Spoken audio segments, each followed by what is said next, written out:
काय मग कसे सगळेजण चांगले आहात ना? नमस्ते सगळ्यांना. जो कोणी माझा व्हिडिओ बघत असेल त्यांनाच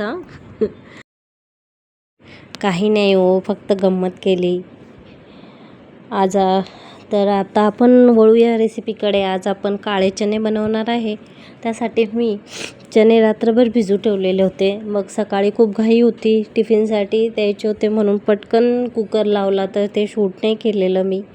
तर काळे चणे आपले चांगले शिजलेले आहे.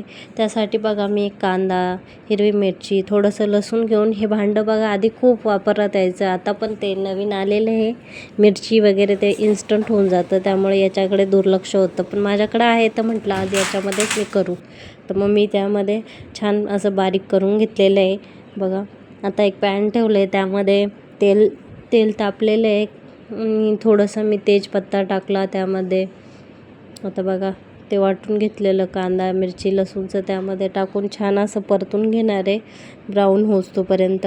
तर चॅनलला नवीन असेल तर तुम्ही लाईक करा, शेअर करा, सबस्क्राईब करा आणि कमेंटमध्ये सांगा तुम्हाला माझ्या रेसिपी आवडतात की नाही.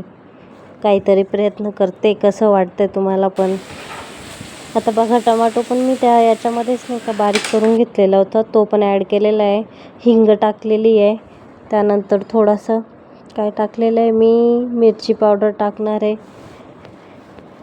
काय माझं सारखं चुकत असतं, पण म्हणतात ना प्रॅक्टिस मेक मॅन परफेक्ट, तसंच काही आता चुकता शिकेल मी पण. आता पुढे आपण बघा मी गरम मसाला ॲड केलेला आहे त्यामध्ये. त्यानंतर थोडी धने पावडर टाकणार आहे. चॅनलला नवीन असेल तर सबस्क्राईब करा, लाईक करा, शेअर करा. कुकिंगचं ब्लॉग बघताना तुम्हाला बोर होऊ नये म्हणून एक शायरी करते मी, ऐका बरं का. आवडली तर नक्की कमेंटमध्ये सांगा.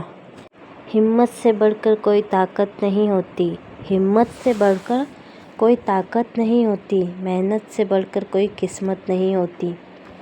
जो थक कर भी चलते रहते हैं मंजिल की ओर, जो थक कर भी चलते रहते हैं मंजिल की ओर, उनकी जीत से बड़ी कोई दौलत नहीं होती, उनकी जीत से बड़ी कोई दौलत नहीं होती.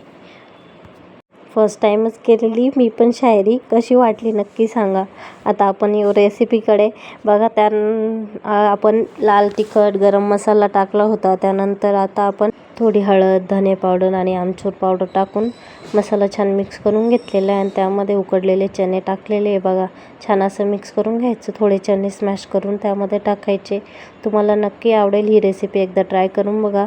जर रेसिपी आवडली असेल तर चॅनलला सबस्क्राईब करा, लाईक करा, शेअर करा. थँक्यू. बघा चना मसाला आपला तयार आहे. खूप छान झाला होता. थँक्यू.